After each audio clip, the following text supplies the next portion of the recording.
आज आपण या ठिकाणी कशासाठी जमलेलो आहोत तर आज आपला मराठी भाषा गौरव दिन साजरा करण्यासाठी आपण जमलेलो आहोत।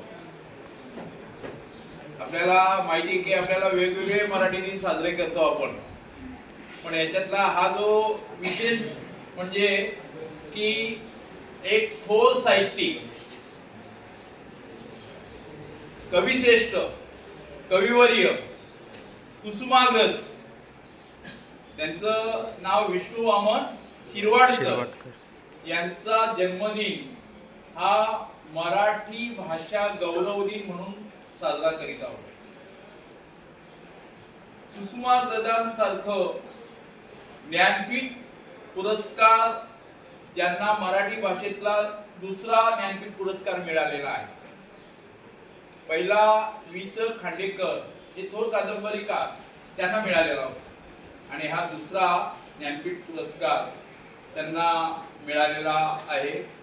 वास्तविकता त्यांचं कुसुमाग्रज हे नाव का पडलं हा एक प्रश्न आपल्या समोर निर्माण होऊ शकतो, परंतु कुसुमाग्रजांचा मूळ जर नाव बघितलं तर त्यांचं नाव कुसुमाग्रज असं नाही किंवा विष्णू वामन शिरवाडकर असं पण नाही, त्यांचं मूळ नाव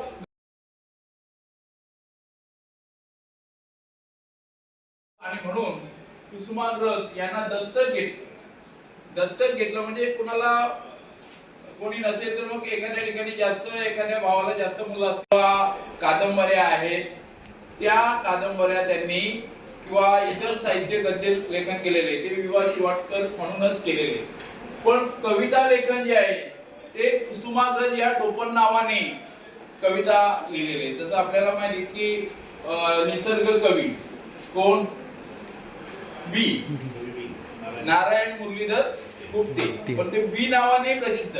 असे अनेक कवींची वेगवेगळी टोपण नावं आहेत। येतो आणि पावसात आला कोणी कपडे होते करजमलेले केसावरती पाणी,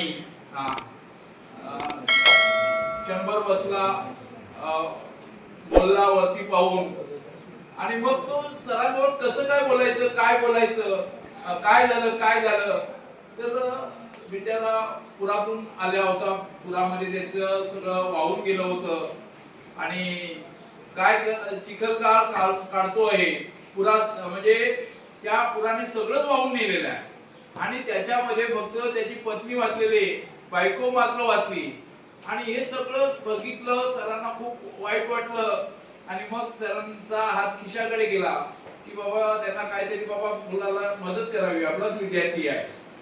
सुरुवात होती, ओळखलत का सर मला पावसात आला कोणी, कपडे होते करदमलेले केसावरती पाणी, असे सुरुवात आहे। आपल्याला फार मोठा अशा प्रकारचा प्रबोधन केलेलं आहे, प्रत्येकाला जाग केलेलं आहे। त्या कवितेतल्या एक महत्वाची कविता की जी मी बोलण्याचा प्रयत्न करतो, आता तुम्ही सुद्धा आज अनेकांच्या मोबाईल वरती बघितली असणार आणि आता सुद्धा सरांनी तीच कविता लावलेली होती, मी फक्त प्रयत्न करतो। बघा, लाभले आम्हास भाग्य बोलतो मराठी, जाहलो खरेच धन्य ऐकतो मराठी, धर्म पंथ जात एक जाणतो मराठी, एवढ्या जगात माय मानतो मराठी, आमुच्या मनात रंगते मराठी, आमुच्या रगात रंगते मराठी, आमुच्या उरात स्पंदते मराठी, आमुच्या नसात नाचते मराठी, आमुच्या पिलात जन्मते मराठी, आमुच्या लहान ग्यात रांगते मराठी, आमुच्या मुलीत खेळते मराठी, आमुच्या घरात वाढते मराठी, आमुच्या फुलात नांदते मराठी, येतल्या फुलात हासते मराठी, येतल्या दिशा दिशात दाटते मराठी, येतल्या नगा नगात नवा नवात गरजते मराठी, येतल्या दरीत दरी दरीत हिंडते मराठी, येतल्या वनावनात गुंजते मराठी, येतल्या तरुतलात साधते मराठी, येतल्या कळी कळीत लाजते मराठी, येतल्या नभा नभा मधून वर्षते मराठी, येतल्या पिका पिका मधून डोलते मराठी, येतल्या नद्यांमधून वाहते मराठी, येतल्या चराचरात राहते मराठी. अशा त्यांनी बाळगलं. संस्कृत भाषेमध्ये तिने संस्कृतीची गहने, संस्कृत भाषा जी आहे ती सगळ्यांनाच उच्चारता येत नव्हती, त्याच्यामध्ये दोष निर्माण होत होते आणि म्हणून मराठी भाषेमधून ग्रंथ निर्मितीचा खरा मान संत ज्ञानेश्वर महाराजांनी त्यांना मिळतो आणि त्यांनी मराठी भाषेमधनं त्या काळामध्ये ग्रंथ लिहिले. त्याचबरोबर आपण बघा लग्नाला जी गीतं गातो काय त्याला काय बोलतो आपण, ढवळी. बरोबर. पहिला ढवळा जो आहे तो आपल्याला माहिती आहे श्रीकृष्ण रुक्मिणीच्या लग्नातला ढवळा असं म्हटलं तरी महानुभव संप्रदायामध्ये मनदबा नावाची एक शिष्या होती चक्रधर स्वामी आणि तिला आग्रह केला की गाणं गा गाणं गा, जसं आपल्याला सांगावं लागतं तसं गाणं गायला आणि त्यांनी ढवळे रचले. ढवळे ती ढवळी इतकी सुंदर रचली. आज सुद्धा आपल्या गावामध्ये कुठलंही लग्न असलं तर ती ढवळे गाणारी जी असते तिला आपण काय बोलतो, ढवलारी. बरोबर आहे ना. तिला तिचा मान आहे. म्हणजे जरी ती लिहिलेलं नसलं परंतु ते ऐकलेलं श्रवण केलेलं असे पिढ्या काही गाणी पुढे आली. हे वाङ्मय आहे. त्याचबरोबर आपल्याला या वाङ्मयामध्ये खानदेशच्या थोर कवयित्री बोला बहिणाबाई चौधरी. बहिणाबाई चौधरी यांनी तर कमालच केली की त्यांनी कुठल्याही शाळेमध्ये शिक्षण न घेता, आपण जे शिक्षण आता घेतोय पण तसं शिक्षण न घेता फक्त जीवनाच्या अनुभवावर काव्य त्यांच्या तोंडातनं येत होतं आणि ते काव्य आईच्या तोंडातनं काहीतरी वेगळंच काहीतरी येतं, काहीतरी बोलत आहेत आणि ते सोपानदेव चौधरी त्यांचे चिरंजीव त्यांनी ते लिहून काढलं आणि मग बहिणाबाईंची गाणी म्हणून प्रसिद्ध झाली.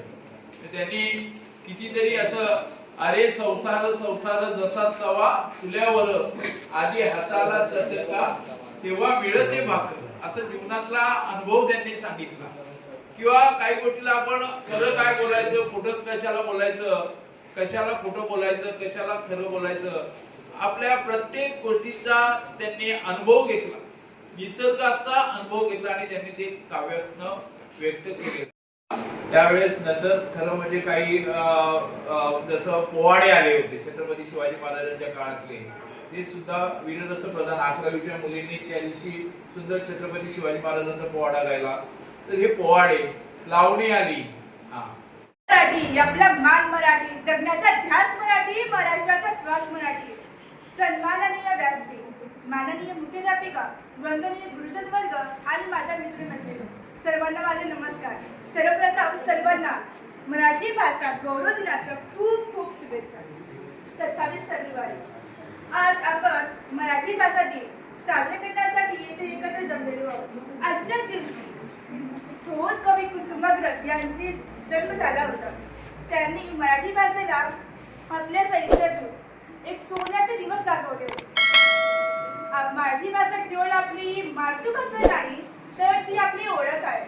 संत ज्ञानेश्वरांनी अमृतापेक्षाही गोड म्हटलेली मराठी भाषा आज जगभरात बोलली जात आहे. मित्रांनो, आजच्या आधुनिक युगात इंग्रजी विषयाला जास्तीत जास्त महत्त्व असले तरी सुद्धा आपण मराठी भाषेचा अभिमान बाळगला पाहिजे. मराठी भाषा आपण जपली पाहिजे, तिचा सन्मान केला पाहिजे.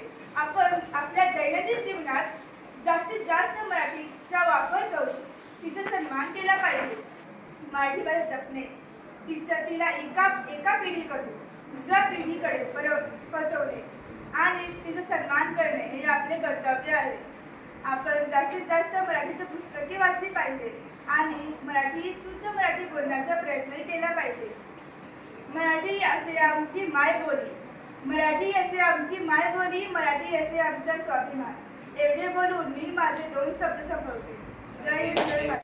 वंदनीय व्यासपीठ, वंदनीय गुरुजन वर्ग आणि छत्रपती शिवाजी महाराज यांच्या पराक्रमाने पावन झालेल्या संत तुकाराम महाराज आणि विविध संतांच्या शिकविणे प्रेरित झालेल्या कुसुमाग्रज आणि विविध साहित्यिकांच्या साहित्याने समृद्ध झालेल्या महाराष्ट्राच्या मराठमोळ्या मातीत जन्मलेल्या मराठी माऊल्यांनो, आज आपण मराठी राजभाषा दिन साजरा करत आहोत. या निमित्ताने का होईना मराठी माणसाला आपल्या मातृभाषेचा सन्मान गौरव करण्याची संधी मिळते. माझ्या मराठी मातेचा लावा ललाटीस तिला, माझ्या मराठी मातेचा लावा ललाटच तिला, हिच्या संगी जगतील माय देशातील शिला, हिच्या संगी जगतील माय देशातील शिला, असे मराठी भाषेची थोरवी गाणाऱ्या ज्ञानपीठ पुरस्कार प्राप्त महान साहित्यिक वि. वा. शिरवाडकर अर्थातच कुसुमाग्रज यांचा जन्मदिवस आपण मराठी भाषा गौरव दिन म्हणून साजरा करतो.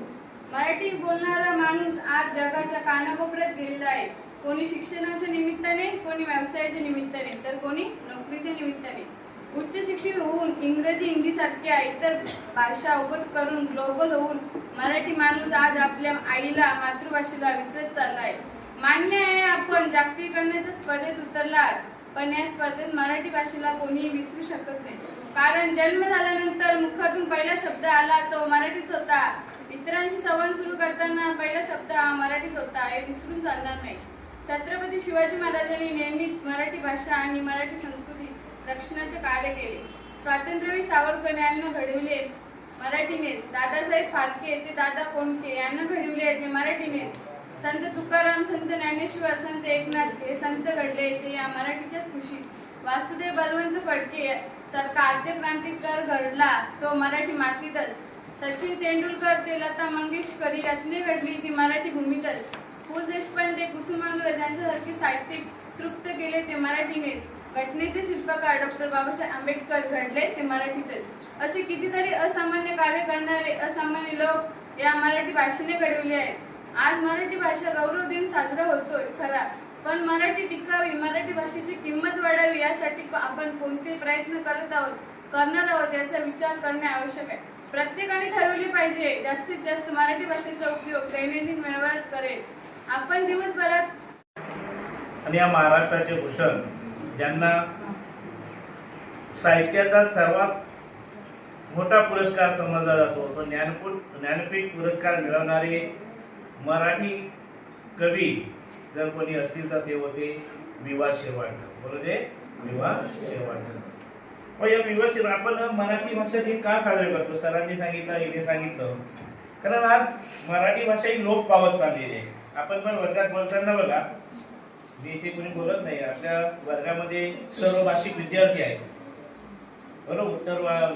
म्हणजे हिंदी भाषिक आहेत, इतर वेगवेगळ्या भाषिक आहेत. प्रत्येक राज्याची भाषा आहे. प्रत्येकाला आपल्या भाषेचा अभिमान असणे हे अत्यंत गरजेचं आहे.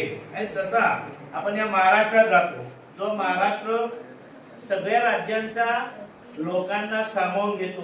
महाराष्ट्रातले लोक इतरत्र नाही, पण इतर अनेक राज्यातले लोक महाराष्ट्रामध्ये आहे. सामावून घेते ना, कारण ही संतांची भूमी आहे, साधू संतांची भूमी आहे. या भूमीमध्ये सगळ्यांना जाती धर्म कुठलाही भेदभाव मानला जात नाही. आणि म्हणून या ठिकाणी येणारे लोक, आता मी बघितलं की भाषण देणारी मुलगी आपले हिंदी भाषिक होती, पण आपल्या मुलांमध्ये ती एकच उठली, बाकी कोणी बोलत नाही. आणि म्हणून या मराठीचं जतन करण्यासाठी, तिचं संवर्धन करण्यासाठी आपल्याला हा दिन साजरा करावा लागतो. म्हणजे थोडक्यात मराठी ही एक शिरवाडकरांनी फक्त मराठीतून कविता लिहिल्या किंवा नाटकं लिहिली, कादंबऱ्या लिहिल्या, कशासाठी लिहिल्या? याच्यातून त्यांनी काय केलं? समाजाचं प्रबोधन केलं. भाषा हे एक दळणवळणाचं आपल्यामध्ये जे काही संभाषण आहे, ते संभाषणाचं एक महत्वाचं काय आहे? साधन आहे. जर आपल्यामध्ये भाषाच राहिली नसती तर मी काय बोलतोय तुम्हाला कळलं असतं का? कळलं असतं का? आपण मराठी भाषिक आहोत. आपण इतर भाषांच्या तुलनेने आपल्याला आपल्या भाषेमध्ये बोललं की आपल्याला चटकन कळते. म्हणून शिक्षण हे मातृभाषेतूनच दिलं गेलं पाहिजे, ही आजही अनेक शिक्षण तज्ञांची जी काही मागणी आहे त्याला कारणच आहे. कारण बालकाचा जेव्हापासून आईच्या भ्रूणामध्ये त्याचा वाढ होऊ लागते तेव्हापासून त्याच्या कानावर कोणाचे शब्द ऐकू येतात, आपल्या मातृभाषेचे शब्द ऐकायला येतात. आणि म्हणून त्याला आपल्या मातृभाषेत म्हणजे तो आल्याबरोबर एखाद्या लहान मुलगा जेव्हा जन्माला आलं की तो सहज बोलतो, आई रडतानाही बोलतो, पहिला उच्चार काढतो, आई काढतो, बाबा काढतो. म्हणजे म्हणून आपण काय केलं, आपली संस्कृती जर आपल्याला जपायची असेल तर ही संस्कृती जपण्यासाठी आपली भाषा कशी असली पाहिजे, समृद्ध असली पाहिजे. आणि ते समृद्ध